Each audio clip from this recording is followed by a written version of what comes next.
తిరుకచ్చినంబి గురించి చెప్తున్నారు. కాంచీపురంలో తిరుకచ్చినంబి అని బాగా స్వామివారికి ఆంత్యవాసిత్వం చేసేవాడైన. ఎంత భక్తుడంటే ఇంచుమించు అర్జునుడిలా సఖ్యభక్తికి వెళ్ళిపోయాడు ఆయన. ఉదయం బాలభోగం అంటారు కదా, ప్రాతకాల నైవేద్యం అయిపోయిన తర్వాత అందరు వెళ్ళిపోయేవారు. వరదరాజస్వామి కాంచీపురంలోని ఉండబోయ్ అని తిరుకొచ్చి నంబిని కూర్చోబెట్టుకుని లౌకిక విషయాల దగ్గర మొదలుపెట్టేవారు. కాంచీపురంలో ఆ వీధిలో ఆ ఇంట్లో ఏం జరిగింది, ఇక్కడ ఏం జరిగింది, ఖాళీ ఉన్నప్పుడు మనం ఎలా మాట్లాడుకుంటామో అలా మాట్లాడుకోవడం మొదలుపెట్టి తర్వాత శాస్త్ర చర్చ, వేదాంత ప్రవచనం ఇవన్నీ చేస్తూ ఉండేవారు. ఇద్దరు మాట్లాడుకుంటూ ఉండేవారు. మహానైవేద్యం వరకు ఉండి ఆయన అలా పడుకుంటే ఈయన విసినికర్ర పెట్టి విసురుతూ ఉండేవాడు. ఎప్పుడు చూడండి ఆ కంచి గరుడ సేవ అంటారు, అలా ఆయనకి ఎప్పుడు విసినికర్ర పట్టి విసురుతూ ఆయనతో మాట్లాడుతుండేవాడు. మహానైవేద్యం తర్వాత నేను కాసేపు విశ్రాంతి తీసుకుంటానంటే ఆయన పాపం ఇంటికి వెళ్ళిపోయేవాడు. తిరిగొచ్చినప్పుడు వెళ్ళిపోయి భోజనం చేసి మళ్ళీ సాయంకాలం స్వామివారి ఆరాధన ప్రారంభానికి వచ్చి మళ్ళీ విసురుతూ ఉండేవాడు ఏకాంత సేవ వరకు. అలా చాలా కాలం గడిచిపోయింది. వీళ్ళిద్దరూ మాట్లాడుకుంటారన్న విషయం కూడా లోకంలో ప్రచారం అయిపోయింది. ఒక రోజున మధ్యాహ్న కాలం ఇంక దగ్గర పడిపోతుంది. ఇంక మహానైవేద్యానికి వచ్చేస్తారు. నేను వెళ్ళి మళ్ళీ సాయంకాలం వస్తాను స్వామి అని చెప్పి ఈ తిరుకచ్చి నంబి గుడిలోంచి బయటకొస్తున్నాడు. బ్రహ్మాండమైన వర్షం. ఎలా వెళ్ళాలి? వెళ్ళడం ఆలస్యం అయితే రావడం ఆలస్యం అవుతుంది. రావడం ఆలస్యం అయితే స్వామివారికి విసినికర్ర పెట్టి విసరద్దు. ఎట్లా? సేవ ఆలస్యం అయిపోతుంది. ఇంత వర్షం పడుతోంది. ఎలా వెళ్ళడం అని ఆలోచిస్తున్నాడు. ఎవరో ఒక వృద్ధ వైష్ణవుడు ఒక ఆయన వచ్చి, స్వామివారు పంపించారు, మీరు గబగబా ఇంటికి వెళ్ళాలట కదా, నేను గొడుగు పడతాను రండని చెప్పి గొడుగు పట్టాడు. ఆ గొడుగులో తిరుకొచ్చి నంబి ఇంటికి వెళ్ళాడు. మీరు భోజనం చేసి రండి, నేను ఇక్కడే ఉంటాను, సాయంకాలం వాన తగ్గకపోతే మళ్ళీ గొడుగులో తీసుకెళ్తానన్నాడు. అని సాయంకాలం మళ్ళీ గొడుగులో ఆయన్ని తీసుకొస్తున్నాడు. తిరుకొచ్చి నంబిని కొంచెం ఆలస్యమైంది వర్షం వల్ల. ఈలోగా సాయంకాలం సేవ కోసం అర్చకుడు వరదరాజస్వామి గుడి తీసి తలుపులు తీశారు. తలుపులు తీస్తే లోపల స్వామివారు లేరు. వాళ్ళు కంగారు పడిపోయి తిరుకొచ్చి నంబితో మాట్లాడుతూ ఉంటాడు కదా, ఏం దోషం జరిగిందో చూద్దాం ఆయనకి తెలుస్తుందని ఆయన కోసం వెతికారు. ఆయన లేరు. ఆయన కొంచెం ఆలస్యంగా వచ్చారు. నీకేమైనా తెలుసా నంబి, స్వామివారు ఏమైపోయారు, కనపట్టలేదు, ఏమైనా అపరాధం జరిగిందా, ఎవరినన్నా భక్తులను అనుగ్రహిస్తున్నారా అని కంగారు పడిపోతున్నారు. అదేమిటి నాకు తెలీదు, ఎక్కడికి వెళ్ళిపోయారని చెప్పి ఆయన స్వతంత్రంగా ఇంట్లోకి వెళ్ళి వస్తువుల్ని వెతికే యజమాని ఎలా ఉంటాడో అలా వెళ్ళి, అదేమిటి స్వామివారు లేకపోవడం ఏమిటని చూస్తే ఆయన అలాగే పడుకుని ఉన్నారు. అయ్యో ఇక్కడే ఉన్నారు వరదరాజస్వామి వారు, మీరు వెతుకుతున్నారు ఏమిటన్నారు. వచ్చి చూసేటప్పటికి ఆయన ఒంటి మీద వర్షపు నీటి చుక్కలున్నాయి. అంటే తాను తడిసి తిరుకచ్చినంబికి గొడుగు బట్టి తీసుకొచ్చారు.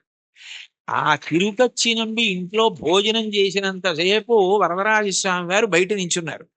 బయట నించుని గొడుగు పట్టుకుని నించుని ఆయన వచ్చిన తర్వాత ఆయన్ని తీసుకుని వచ్చారు. అంటే ఒక భక్తుడి కోసం భగవంతుడు ఎంత కిందకొస్తాడు అవన్నీ అడిగారా తిరిగొచ్చినంబి? అడగలేదు. అడగకపోయినా అంత కిందకొచ్చి తర్వాత భాగవతులతో కలిసి ఎలా ఉండాలో చెప్పి చిట్ట చివరికి మోక్షం ఇచ్చారు. ఆ తిరుకచ్చినంబిని అనుగ్రహించినటువంటి వరదరాజు వెంకటేశ్వరుడి కన్నా భిన్నుడు కాడు. ఒకటే, అదే అనేక కీర్తనల్లో ప్రతిపాదిస్తారు ఆ రాముడే వెంకటేశ్వరుడు అని. అటువంటి తిరుకచ్చినంబిని ఊహకందని రీతిలో అనుగ్రహించవే. ఎవరైనా వరం అడిగితే ఏం అడుగుతాడు? ఏదో జ్ఞానం ఇమ్మంటాడు, లేకపోతే భక్తి ఇమ్మంటాడు, డబ్బు ఇమ్మంటాడు, ఏదో వృద్ధిని అడుగుతాడు. వాళ్ళు అసలు ఏమీ అడగలేదు. వాళ్ళ ఊహకి కూడా అందనివి నువ్వు చేసి పెట్టావు. వాళ్ళకి చరిత్రలో వాళ్ళు నిలబడిపోవడానికి కారణం నీ అనుగ్రహమా, వాళ్ళు అడగడమా? అంటే నీ అనుగ్రహం. అంత అనుగ్రహం దేనికి చేశావు? విసినికర్ర పెట్టి విసిరితే చేశాడు అనగలరా మీరు? కాదు.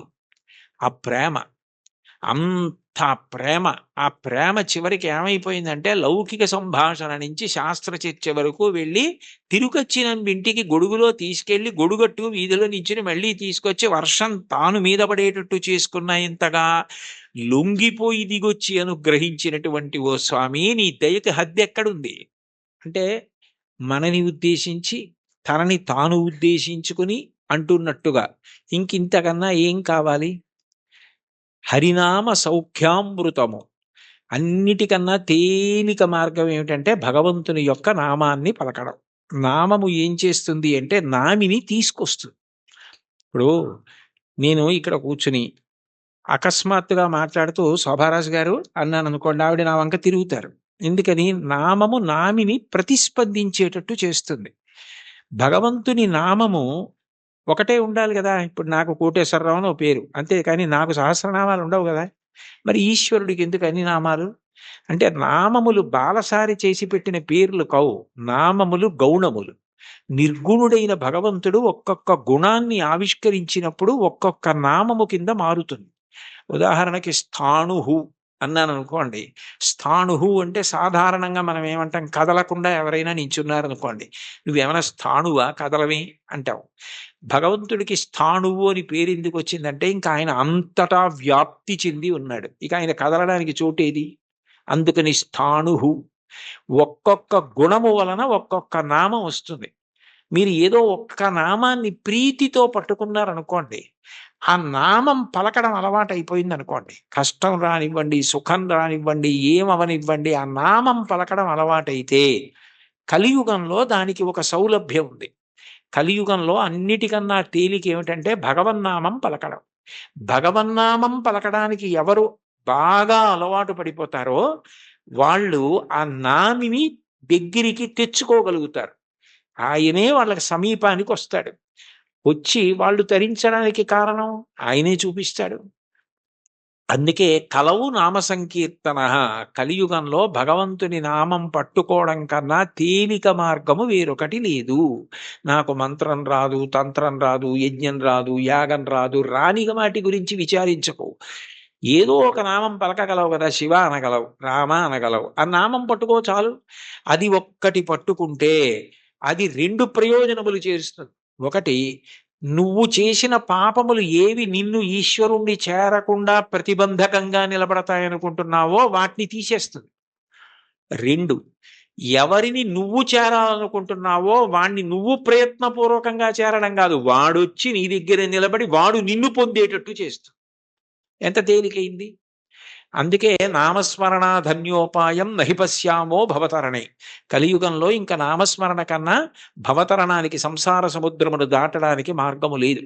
భాగవతంలో అంటారు, నామము ఎంత తేలిక అంటే, బిడ్డ పేరు పెట్టి పిలిచిననైన విశ్రామ కేళినైన మిగుల గేలినైన పద్య గజ్జ గీత భావార్థములనైన కమలనయను తలుప కలుషహరము.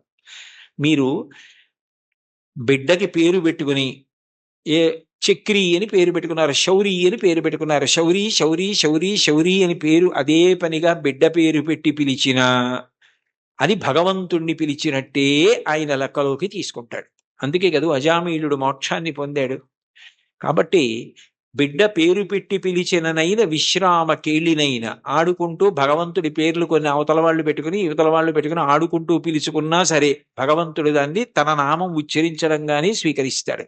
విశ్రామ కేళినైన పద్య గద్య గీత భావార్థములనైన, ఓ పద్యం ద్వారానో గీతం ద్వారానో అర్థం ద్వారానో మీరు హరినామం, భగవన్నామం, శివనామం, ఏదో భగవన్నామాన్ని పట్టుకున్నారనుకోండి, ఆ నామము చాలు తరింపజేస్తుంది. అది మిమ్మల్ని గట్టెక్కించేస్తుంది. అందుకే అంతకన్నా గొప్పది లేదు, అంతకన్నా మీకున్న ప్రతిబంధకాల్ని తీసేసేది లేదు. ఏది ఈశ్వరుణ్ణి చేరడానికి అడ్డో దాన్ని ఆ నామం తీస్తుంది. అందుకంటారు పోతన గారు భాగవతంలో, బ్రహ్మహత్యానేక పాపాటవులకగ్ని కీలలు హరినామ కీర్తనములు, మధుపాన కిల్బిష మదనాగ సమితికి కేసరుల్ హరినామ కీర్తనములు, తపనీయ శౌర్య తమసంబునకు సూర్య కిరణముల్ హరినామ కీర్తనములు, గురుతల్ప కల్మష క్రూర సర్పములకు గేకులు హరినామ కీర్తనములు, మహిత యోగోగ్ర నిత్య సమాధి విధుల అరలు, బ్రహ్మాదిసురలకు అందరాని భూరి నిర్వాణ సామ్రాజ్య భోగ భాగ్య ఖేళనంబులు హరినామ కీర్తనములు. భగవంతుణ్ణి నామాన్ని కీర్తిస్తే బ్రహ్మహత్యాపాతకం, బంగారం దొంగిలించడం, గురువుగారి భార్య పడుకున్న శయ్య మీద పడుకున్న మహాపాతకం, అట్లాగే మధుపానం, మద్యపానం చేసినటువంటి దోషం, ఇన్ని పాపములను హరినామము కాల్చేస్తోంది. కాల్చేసిన కారణము చేత నిత్యశుద్ధుడయ్యాడు.